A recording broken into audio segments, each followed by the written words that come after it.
Halo semuanya, Assalamualaikum warahmatullahi wabarakatuh. Saya Faris dari Fasilkom UI. Kita akan membahas tentang jejaring semantik nulis graphs, lebih tepatnya Resource Description Framework atau RDF.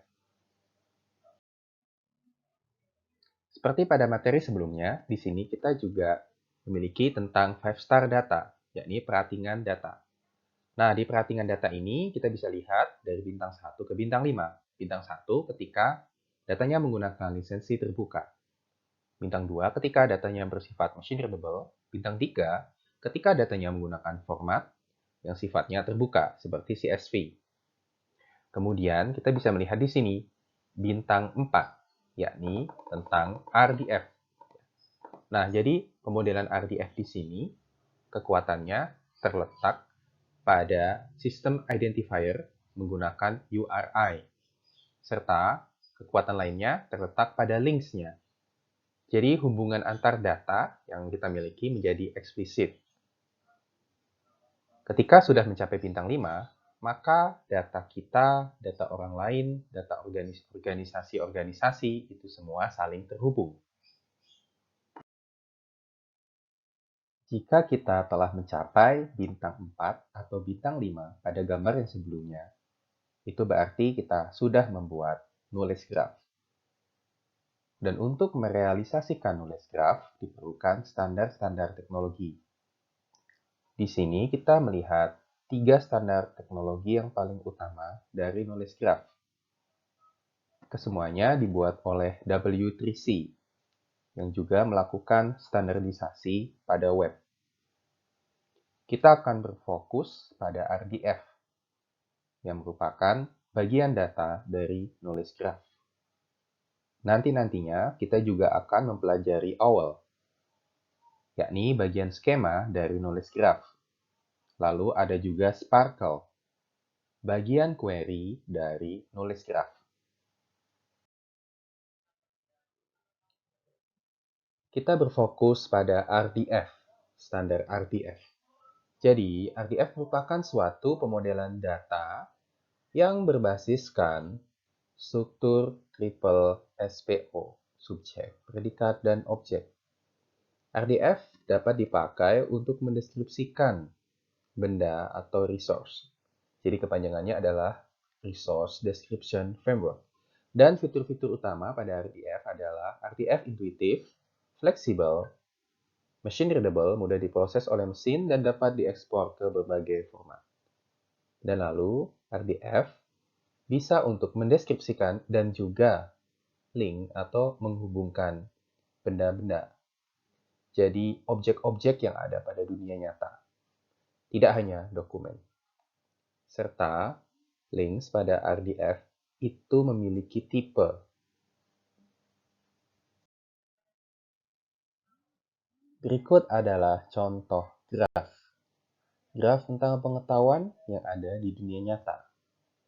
Kita bisa lihat, graf ini pada versi paling dasarnya tersusun dari subjek, predikat, dan objek. Contohnya, Bob tertarik lukisan Mona Lisa.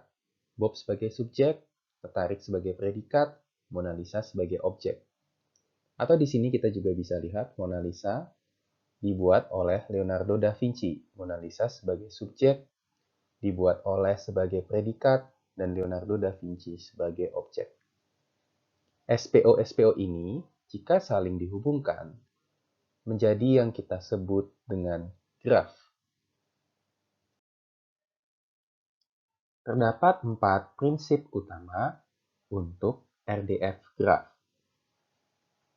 Prinsip yang paling pertama adalah URI, Uniform Resource Identifiers, yang digunakan sebagai penanda atau pengenal.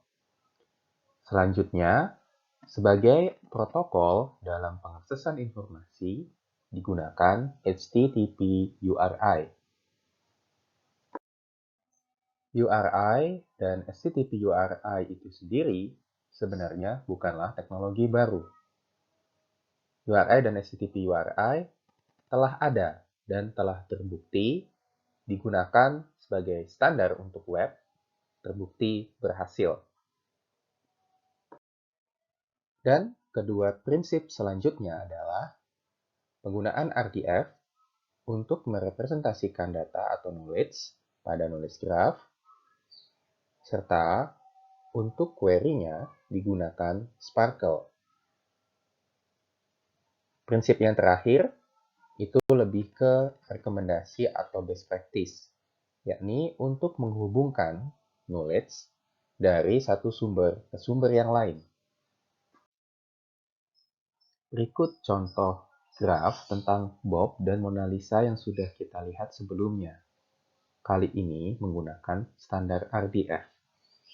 Dapat kita lihat masing-masing, yakni misalkan Alice, Bob, Mona Lisa, semuanya memiliki penanda URI. Contohnya, Bob dapat diidentifikasikan dengan http example.org/bob-me.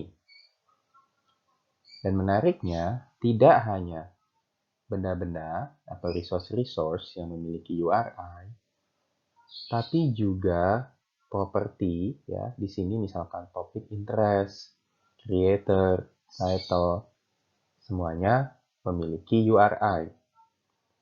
Cuma di sini memang URI-nya disingkat. Jadi WAV.2 topic underscore interest. Nah, WAV itu memiliki kepanjangannya sendiri, yakni suatu alamat pada web. Ya, mari kita lihat lagi. Jadi Bob dapat diidentifikasikan dengan URI ini, kalau Mona Lisa dapat diidentifikasikan dengan URI seperti ini. Nah, bisa kita lihat Wikidata. Ya, Wikidata adalah suatu knowledge graph yang tersedia secara publik. Dan di sini ada Q12418 yang merupakan semacam kode untuk Mona Lisa. Lalu contohnya birth date, ya, tanggal lahir. Itu bisa diidentifikasikan dengan schema.org/birthdate. Kita lihat di sini penggunaan birthdate. Di sini versi yang disingkatnya, schema.2 birthday. Lalu, knowledge graph juga bisa memiliki primitif data type atau literal value, misalkan string, ya, string Mona Lisa. Kemudian di sini juga bisa memiliki tanggal. Contoh dunia nyata untuk knowledge graph bisa dilihat pada Digipedia. Di Digipedia terdapat objek atau resource Indonesia. Jadi, ini adalah URI yang digunakan untuk mengidentifikasikan Indonesia sebagai resource. Nah, untuk mendapatkan informasi tentang Indonesia, dapat diakses alamat berikut. Selanjutnya, untuk mendapatkan informasi yang bersifat machine readable, digunakan alamat berikut. Jadi perlu diperhatikan, terdapat 3 perbedaan di sini. Ya, Indonesia sebagai resource, Indonesia sebagai informasi yang bersifat human readable, disajikan dalam format HTML, serta Indonesia dalam bentuk informasi yang bersifat machine readable, menggunakan RDF. Oke, kita akan lihat kembali ya contoh tentang Bob dan Mona Lisa. Ya, telah kita lihat bahwa contoh yang sebelumnya untuk Bob dan Mona Lisa menggunakan URI, baik untuk Bob, Mona Lisa, atau untuk propertinya, misalkan birthday. Nah, bagaimana graf ini dapat ditulis atau diserialisasikan? Nah, untuk itu digunakan turtle format. Nah, kita bisa lihat di sini ya, ada base, ada prefix. Prefix itu untuk singkatan. Jadi kita bisa menyingkat misalkan xmlns.com voav0.1 itu menjadi voav.2 saja. Oke, jadi bisa kita lihat di sini Bob has me. Nah, ini menggunakan base ya. Jadi, Bob dapat diidentifikasikan dengan http example.org Bob has me. Lalu A di sini adalah tipe. Bob bertipe person atau manusia. Bob mengenali atau kenal dengan Alice. Bob tanggal lahirnya tahun 90. Di sini merupakan tanggal di tipenya. Bob memiliki ketertarikan WD.2Q12418 dan ini adalah Mona Lisa.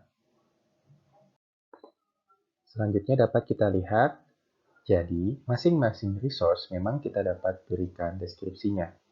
Contohnya WD.2Q12418 yang merupakan Mona Lisa, bisa kita beri, misalkan di sini predikat title, dengan nilai objek Mona Lisa.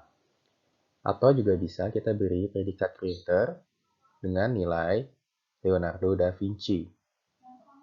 Dan di sini ada semacam benda ya di museum.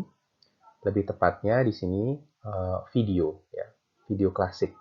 Nah, video klasik itu memiliki topik ya, topik atau subjek ya, Mona Lisa. Nah, jadi itulah sekilas tentang RDF graph di dalam format Turtle. Kita telah mempelajari tentang RDF, yang merupakan bagian data dari knowledge graph. Masih ada komponen-komponen yang lain pada knowledge graph yang akan kita bahas selanjutnya. Terima kasih atas perhatiannya. Saya Faris dari Fasilkom UI, izin pamit dan sampai jumpa.